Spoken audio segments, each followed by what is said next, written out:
Hello everyone, আসসালামু আলাইকুম। আপনারা সবাই কেমন আছেন? আশা করছি আল্লাহর রহমতে আপনারা সবাই সুস্থ আছেন, ভালো আছেন। তো আমরা আলহামদুলিল্লাহ ভালো আছি। তো আবারও চলে এলাম আপনাদের মাঝে নতুন একটা ব্লগ ভিডিও নিয়ে। তো আজকের ব্লগটা আমি শুরু করছি বৃহস্পতিবার রাত থেকে।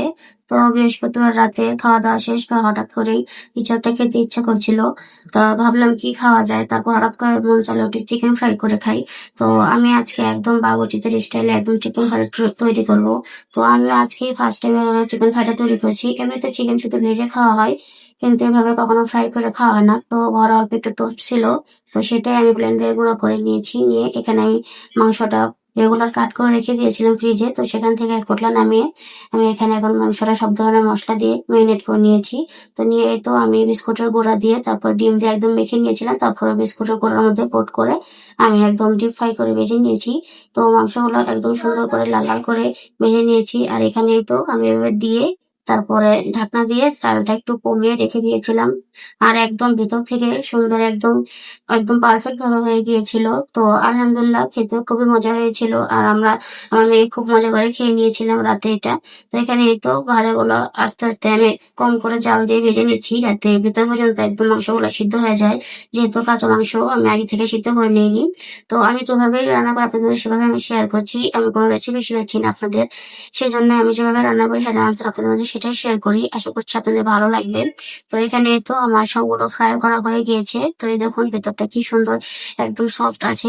তারপরে সবকিছু সিদ্ধ হয়ে গিয়েছিল একদম। তারপরে শুক্রবার সকালে আপনাদের ভাইকে নিয়ে আবার ডাক্তারের কাছে যাবো। সেজন্য সকালে উঠে আমরা কিছু চিকেন ফ্রাই ছিল আর ডিম সিদ্ধ করে এগুলো দিয়ে নাস্তা করে নিয়েছিলাম। তারপরে আবার দুপুর রান্নার জন্য চলে এসেছি। তো দুপুরে আজকে সিম্পল একটা রান্না করব, যেহেতু দুপুরে খেয়ে আমরা আবার ডাক্তারের জন্য বের হবো। ডাক্তারের সিরিয়াল দেওয়া আছে বিকেলে।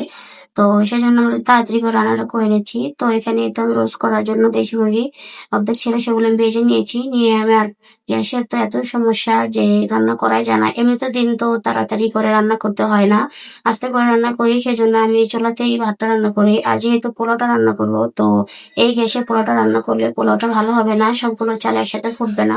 সেজন্য আমি রাইস কুকারেতেই পোলাওটা রান্না করে নিয়েছি। আর এমনিতে ভাত রান্না করলে আস্তে আস্তে গ্যাসেও হয়ে যায়।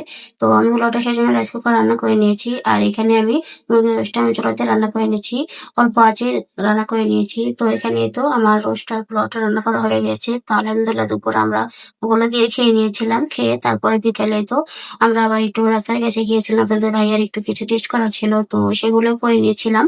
তো আপনাদের সাথে দোয়া করবেন আপনাদের ভাইয়ার জন্য। তো এখানে তো তারপর আমরা কিছু মার্কেট করে নিয়ে এসেছিলাম ডাক্তার দেখিয়ে। তারপর কিছু সময় ছিল সেজন্য একটু হালকা টিকিটে কেনাকাটা করে নিয়ে এসেছিলাম। আর রাতের খাবারটা আমরা কিনে নিয়ে এসেছিলাম, তো সেটা দেখাবো ইনশাল্লাহ ভিডিওতে। তো এখানে তো আমার জন্য একটা ব্যাগ নিয়েছিলাম, আর মেয়ের জন্য কিছু প্যান্ট নিয়েছিলাম। তো আমি অলরেডি প্যান্টগুলো পরে নিয়েছে। আর এখানে তো আমার মেয়ের জন্য একটা আর্জেন্টিনা জার্সি কিনে দিয়েছিলাম, তো সেটাও আমি পরে নিয়েছি। আর এখানে তো আমার জন্য একটা জামা নিয়েছিলাম, রেডিমেড জামা, গোল জামা।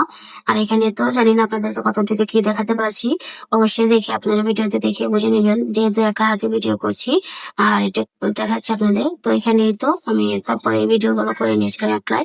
তো এখানে তো একটা ওড়না নিয়েছিলাম, আর সালোয়ার আর জামা সবই আমি ওয়ান পিস করে কিনে নিয়েছিলাম। তো আর এখানে রাতে খাওয়ার জন্য আমরা নান রুটি আর চাপ নিয়ে এসেছিলাম। তো এখানে তো যেগুলো আমি বেড়ে দিচ্ছি, তো সবগুলো খাবারই গরম ছিল। আর রাতে যেহেতু দুপুরে শুধু একটু রোস্টার পোলাও রান্না করেছিলাম, তো সেগুলো তো আর নেই। সেজন্য রাতে আমরা বাইরে থেকে নিয়েছিলাম। তো আমরা হোটেলে বসে খেতে চেয়েছিলাম, যেহেতু আমি একে আমাদের সাথে নিইনি, সেজন্য আমরা ওখানে আর খাইনি। তো আমরা বাড়িতে নিয়ে এসেছিলাম। তো আজকে ভিডিওটা এই পর্যন্ত। আশা করছি আপনাদের কাছে ভালো লাগবে।